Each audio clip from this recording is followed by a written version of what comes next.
come together today to bid farewell to our precious Maryann. Our hearts go out to her family and to her friends and everyone who had the privilege of knowing this very special woman. And although we were acutely aware of Mary's deteriorating condition, in the end, death came not as an adversary, but rather as a friend, ending struggle, fear, and pain. There are no words that are adequate enough to express our sorrow or to fully capture our Maryann. At times like this, when the words of the moment fail us, we turn to the words of the ages, which speak to us in a whisper sometimes. We make our way through the valley of shadow, and we pray that these words will be a source of comfort and of strength, and that God's comforting presence will guide us and bring us solace. The words of Rabbi Chaim Stern: "'Tis a fearful thing to love what death can touch, to love, to hope, to dream, and oh, to lose. A thing for fools this love, but a holy thing, to love what death can touch. For your life has lived in me, your laugh once lifted me, your word was a gift to me. To remember this brings painful joy. 'Tis a human thing, love, a holy thing, to love what death can touch." In these words of Rabbi Alvin Fine, life is a journey. Birth is a beginning and death a destination, and life is a journey. From childhood to maturity and youth to age, from innocence to awareness and ignorance to knowing, from foolishness to discretion, and then perhaps to wisdom, from weakness to strength, or from strength to weakness, and again, often back again, from health to sickness, and we pray to health again, from offense to forgiveness, from loneliness to love, from joy to gratitude, from pain to compassion, from grief to understanding, from fear to faith, from defeat to defeat to defeat, until, not looking backwards or ahead, we see that victory lies not at some high point along the way, but in having made the journey step by step, a sacred pilgrimage. Birth is a beginning, and death a destination, and life is a journey. Maryann's journey in this world has been a blessing. And finally, we offer these words in her memory: "When I am gone, release me. Let me go. I have so many things to see and do. You mustn't tie yourself to me with tears. Be happy that we had so many years. I gave you my love. You can only guess how much you gave to me in happiness. I thank you for the love you each have shown, but now it's time I traveled on alone. So grieve a while for me. Grieve if you must. Then let your grief be comforted by trust. It's only for a while that we must part. So bless the memories within your heart. I won't be far away, for life goes on. So if you need me, call me and I will come. Though you can't see me or touch me, I'll be near. All of my love around you, soft and clear. And then when you must come this way alone, I'll greet you with a smile and say, welcome home." Let us now take comfort in the words of the 23rd Psalm.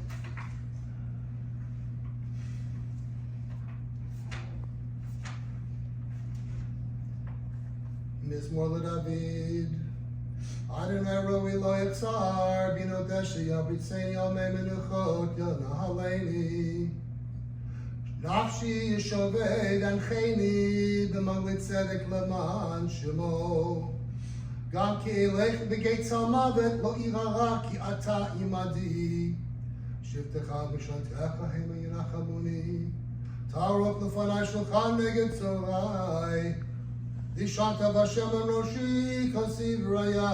Achto v'chesed yirdafuni kol yemei chayai. V'shavati b'veit Adonai la'orech yamim. The Lord is my shepherd, I shall not want. He has me lie down in green pastures. He leads me beside the still waters. He guides me on paths of righteousness. He revives my soul for the sake of his glory. Though I walk in the valley of the shadow of death, I fear no harm, for you are with me. You set a table in sight of my enemies. You anoint my head with oil. My cup overflows.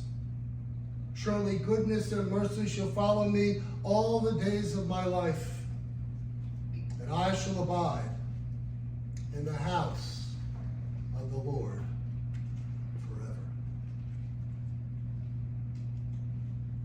Every so often in life, you encounter a person who captures your heart, whose personality is almost larger than life, who touches your soul with warmth and with love. That was our Maryann. She possessed that rare quality of presence. There was this passionate, life-affirming energy about her. She was always triumphantly herself, positive, fun-loving. Her very persona was filled with joy and laughter. To encounter Mare was to experience her fun-loving nature, her generosity of spirit, her inexhaustible zest for life. She was a gorgeous woman, striking, both beautiful on the inside and the outside. Her smile lit up a room. She would say hello to every person in the room, everyone she met. She was outgoing and had an uncanny ability to connect with people. People were drawn to her charismatic personality. And I believe that one felt in her an exuberance, the joy of life itself. To quote the lyrics of her favorite band, Earth, Wind, and Fire's famous song, Fantasy, loving life for you and me, to behold to your soul is ecstasy. To know Maryann was to be touched by her genuine kindness, her caring, her compassion. She possessed a lev tov, a heart of gold. She was the easiest person in which to arouse compassion. She was forgiving, even when she might not have wanted to be. She was such a giving person. She had a heart that was bigger than her body. Larry shared with me that she volunteered at the hospital. She mentored a very poor, disadvantaged teen in the Big Sister program. She mentored retired, aging seniors. She gave so much of herself to others, her time, her energy, and her wisdom. She was a member of the Junior Women's Club of Tom's River, helping mothers in need. Throughout her life, she was always concerned about others. Mare was a wonderful friend to so many. Her friends adored her, and she cherished them. In rabbinic teaching, we learn that Rabbi Elazar taught that we will be held accountable for not partaking in all the permissible pleasures of this world. Maryann lived her life to the fullest. She loved to eat. Boy, could she eat. Go out to restaurants of every kind, experience different cuisines and dishes. She loved having fun going to Atlantic City. She would look forward to going to concerts at the Garden State Arts Center to see Neil Diamond and Barry Manilow and Sinatra, and of course, Earth, Wind, and Fire. She relished reading books about Jewish jokes and loved Jewish humor. She was a big fan of Jerry Lewis. She loved snow. In her young years, she was a phenomenal dancer. She squeezed out of her life every ounce of enjoyment and blessing and jubilation that she could. The sages teach that one who brings laughter into the world brings the Shekhinah, God's presence, into the world. Maryann had a wonderful sense of humor.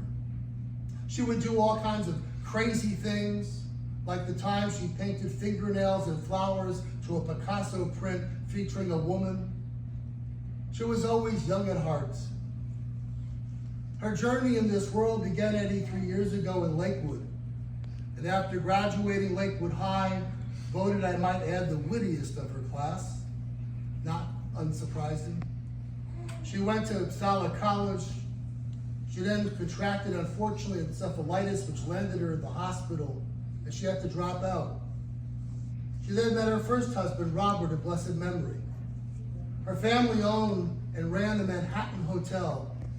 There she was surrounded by Jewish culture, food, and customs. She was very proud of her Jewish identity and heritage. She loved the holidays, and she even kept her confirmation diploma from Temple Beth Am all these years. But at the center of her life was her mishpacha, her family. She was a loving and devoted wife to Larry for 35 years. Larry, you and Maryann were both blessed to find love again. You met Maryann at the King Cadillac car dealership in Freehold. You were the salesman and she was the girl Friday. You had sworn off women after your divorce, but then you met Maryann. You were a bit reserved and cautious, but she had this great, amazing smile. She was so easy to talk to. Slowly but surely you were taken by her. And when she told you that one of the girls wanted to go out with you as she was walking away, you said, you know, if you break up with your boyfriend, I want to talk to you. Well, she did, and you talked and talked, and the two of you hit it off. You overcame the Jewish-Gentile divide, and together you wrote a beautiful love story. There was love and respect, laughter and warmth. Together you shared in life's joys and sorrows. Maryann could always make you smile, lift you up and lift you up if you had a hard day. She brought such joy into your life. And when the darkness surrounded her and her body failed, you were by her side. Larry, in the most remarkable and inspiring ways, you lovingly gave her care literally 24 hours a day for a year and a half. You rarely left the house except to perhaps buy groceries. Your love for her had no bounds. Liz and Chick could not stop talking to me about the depth and profundity of your devotion to Maryann. The love and the respect they want you to know that the family has for you is remarkable. Maryann was the love of your life. And the words of Tennyson come to mind. I hold it true whene'er befall. I feel it when I sorrow most. 'Tis better to have loved and lost than never to have loved at all. And we offer to you our deepest expression of sympathy. Maryann was a loving mother to Greg, Christopher, and Jeff. Your mother loved you with all of her being, and you loved her. It is said that mothers don't love us once, but thousands of times. Your mom was there for you all through the years, your entire lives. She would do anything for you, and you each had your own unique relationship with her. Chris, you called your mom 3 times a day these last years. I know that you missed those calls so much. When your dad died just 2 days after your daughter was born, Mom made sure that you were okay. When you had your challenges, your health challenges, your mother was there to make sure you got the best treatment.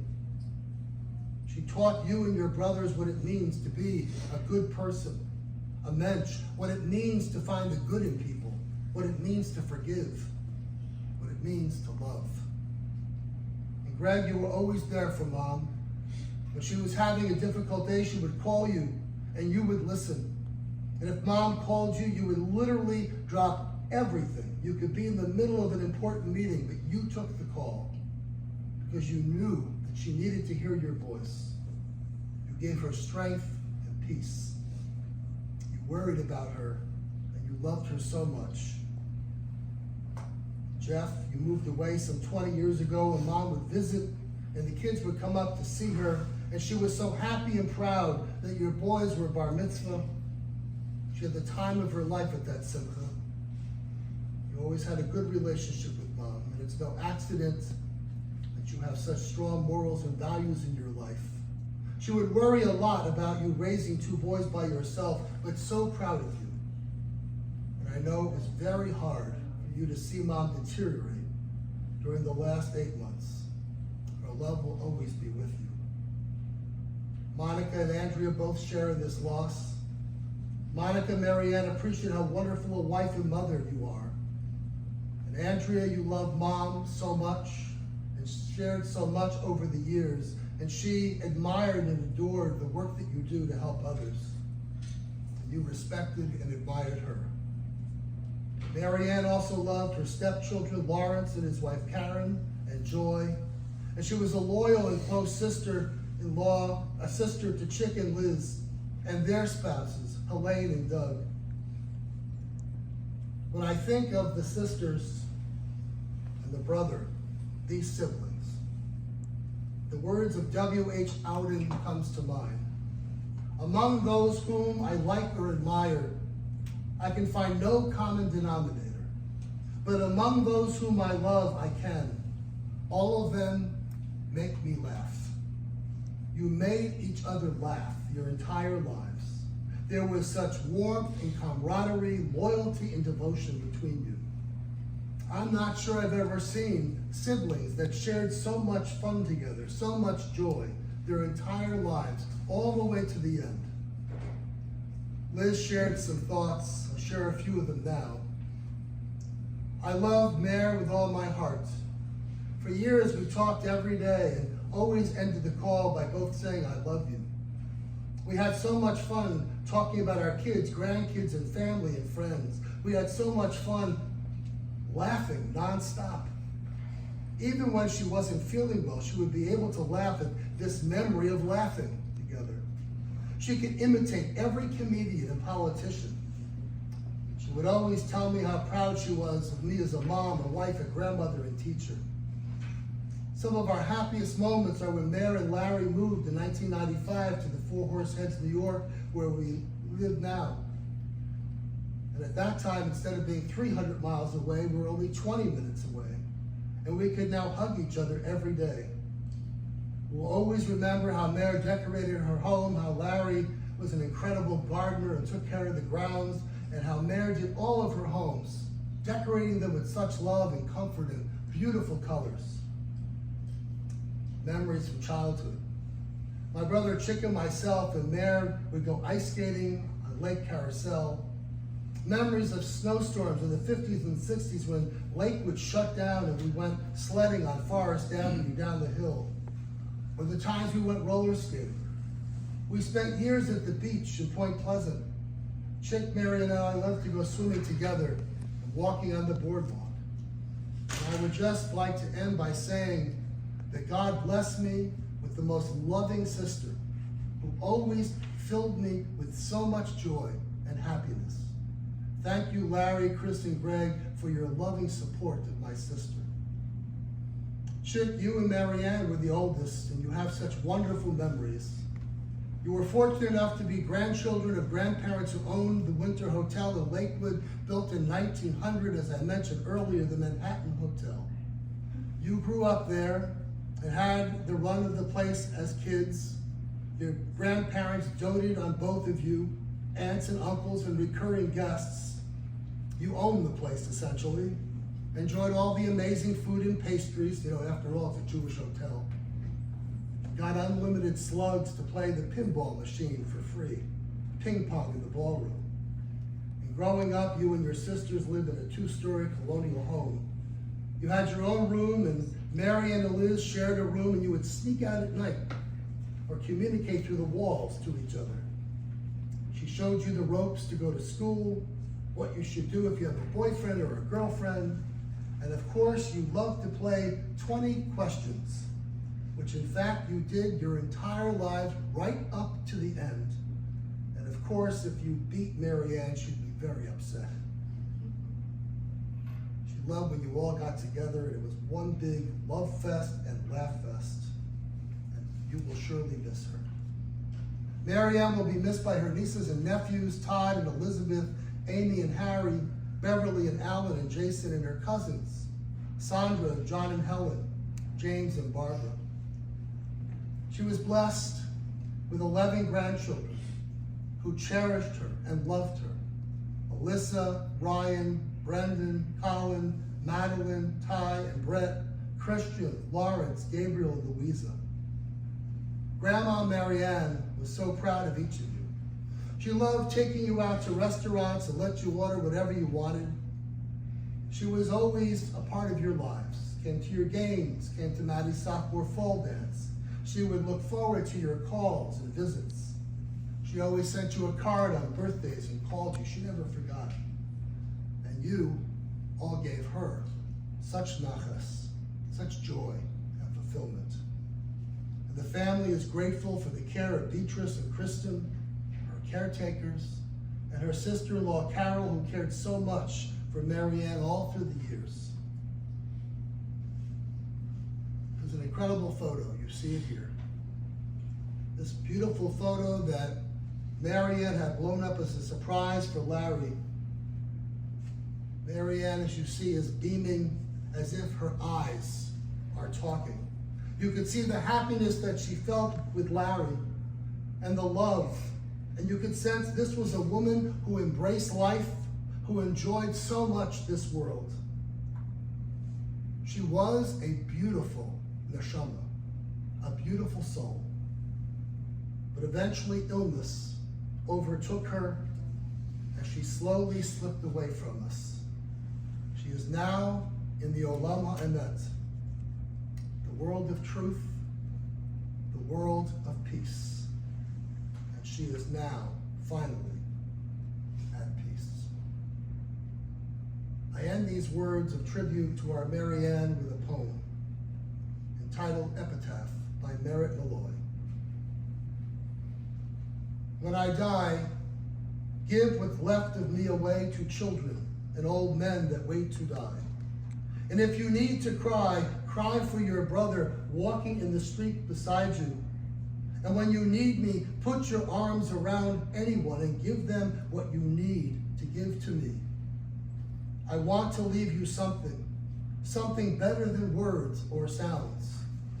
Look for me in the people I've known or loved. And if you cannot give me away, at least let me live on in your eyes and not in your mind. You can love me most by letting hands touch hands, by letting bodies touch bodies, and by letting go of children that need to be free. Love doesn't die, people do.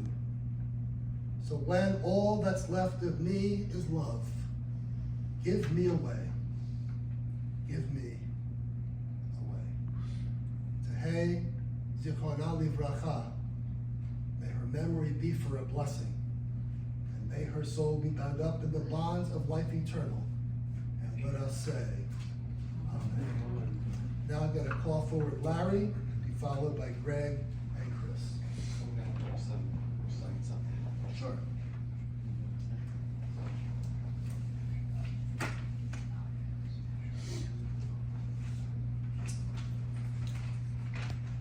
Good afternoon, everyone. If you don't know me, I'm Larry's son, Larry Royce. My sister couldn't be here, and Greg and Chris had asked if she could send a note. My father enjoyed it very much, so she sent a note to us, and he asked if I could read it for everybody today. So this is for your dad. When I think of Dad and Mom, I think of a pair of two people whose lives fit together in a way that made each one stronger, kinder, and more complete. They were different in many ways, yet together they formed a whole that was greater than the sum of its parts. The words that come to mind are gratitude, love, inspiration. Gratitude for the years we got to see them together, love that we felt in the way that they looked at each other, and inspiration in how they lived. Side by side, through it all, life's seasons. They showed us devotion, they gave us an example. They shared a love that transcends time and space. They accepted each other in their humanity, the joys, the flaws, the vulnerabilities. They showed up for one another every single day, even when it was hard. And that's the quiet beauty of it. Love is not just a grand feeling, it's the everyday act. It's caring for someone, choosing them again and again, never taking the gift for granted. In the life they built together, Dad and Mom reminded us that real love isn't about perfection. It's about presence. And that presence, that steady devotion, will live in all of us who are lucky enough to witness it. Love you, Dad. Would you like to speak?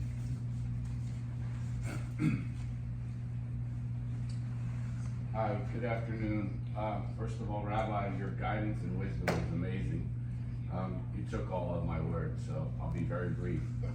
I and my family was so blessed to have such a beautiful, loving, caring mother.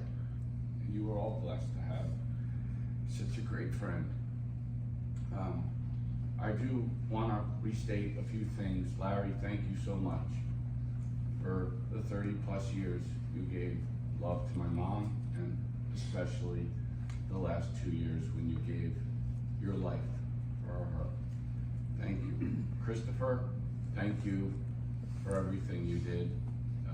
You went above and beyond anyone in terms of taking care of Mom and caring, so thank you for that.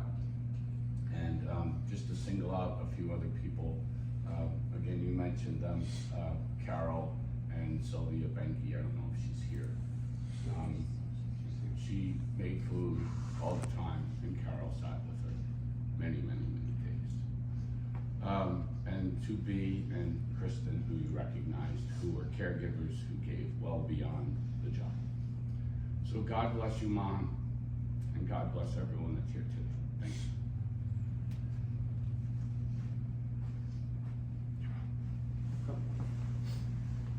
you. I'm the middle son. My name's Chris. I'm sure most of you know me. I really think my mother would be very happy with how many people came out today to see her, to say goodbye. It's not easy being Catholic and your mom's Jewish, and I say that in a good way because I got to learn a lot about my mom, more so in the last 2 years, about her faith in God, my faith in God, some of the stuff that she went through in her life.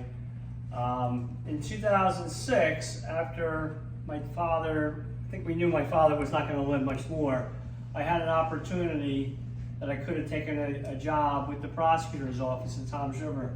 So my father calls me up in January, and he was still building his home in Seaside Park, and it was not difficult at all.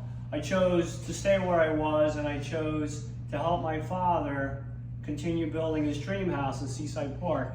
My little guy then, Colin, who's not so little, I would bring him over there and we would continue working on my dad's house. So that was the time I spent with my father, which I could never get back. And so 18 years later, or maybe 16 years later, when my mother starts her decline in health, and I realized that this was going to be more than just picking up the phone and talking to her. It was going there a lot more than I probably had done in the last 30 years. But I got to know my mother a lot better than I probably knew her growing up, and I found my mother to be compassionate, understanding, forgiving. Some of the things that I probably was lacking in my life earlier, that's probably how I met my wife, to make me a better person than I am today. So I'm really glad that I had the last 2 years with my mom. I don't think I would have had that if she doesn't get sick, to be candid with you. So I got to know my mom in definitely a different way. She taught me a few things, which I didn't think I had anything to learn. So I'm very grateful for that. On the day before my mom died, I ran into one of her, probably her longest term friends. Her name is Linda Peck. So Linda has known my mother more than anybody in this room, 78 years. And I know her then and I know her now as Aunt Linda. And she said two things to me that day outside of Ocean Medical Center. She said, your dad and your mom were one of a kind. And that has stayed with me probably for the last 10 days. I think I knew it, but to hear it from somebody like her, who knew my mother from the time she was 5, has resonated in me. So I would tell you that it's not by accident, as the rabbi said earlier, that all three of us turned out so well. It's not by accident that our children have turned out so well. It's because of what my mother and my father gave to us. My mother and father were married at St. Joe's, and my mother swore in the sense of, we're going to raise our children Catholic. My mother was not Catholic, but she was there to make sure that we got our sacraments and that we did what we were supposed to do, become good people, whether we're Christians, Jewish people, whoever we are. I think that's the best thing I can say about my mother, is that she raised us to become better people, to care for people. Even, as the rabbi also said, it's not easy some days caring for some people.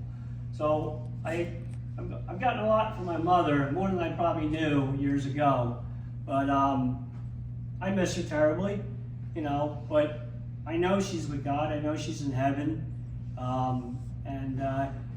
It's interesting, the rabbi spoke about Judaism and Christianity. So not long ago, I go to church for my own reasons, but Good Friday comes and I'm supposed to go to church on Good Friday, right?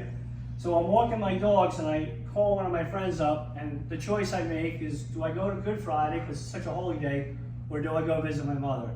Well, I went to visit my mother. I'm sure God understood what I was doing that day as he does today. There's not much more I can say. The people that have been in my mom's life all these years, from my Uncle Rich in the back to Sylvia, Carol, they talked about it before. So many people. I'm grateful that I had my mother for as long as I did. I know I'll see her again. I'm certain she's with my father, my grandparents, her mother, who she missed dearly forever. But I thank you for coming, and I want you to know that the last week of my mom's life was better. Ocean Medical Center in Brick Township took the best of care of her, so I slept better the last week knowing that she was with God in a good facility.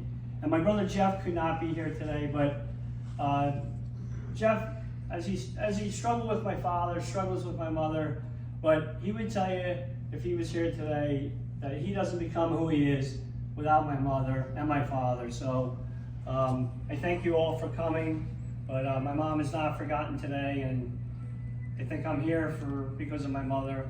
And real quickly, when I was born, I had an issue walking, and I was going back to St. Barnabas back and forth for months to get corrective surgery on my left foot.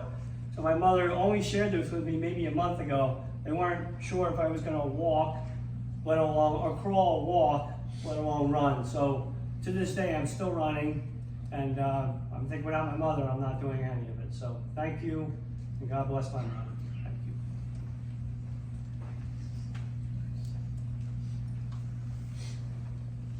Words from the heart and to the hearts. Let us rise now for the memorial prayer. El Malei Rachamim, O God exalted and full of compassion, grant perfect peace in your sheltering presence among the holy and the pure, to the soul of our beloved Maryann, who is gone now to her eternal home. Master of mercy, we beseech you, remember all the worthy and righteous deeds that she performed in the land of the living. May her soul be bound up in the bonds of life eternal. God is her portion. May she rest in peace. And let us say, Amen. And as I end this memorial service, I pray that God will grant the family solace and strength, and that all the beautiful and sweet memories that you have of Maryann will sustain you, and in time even bring joy and above all peace, to which we all say amen. Thank you all for being here.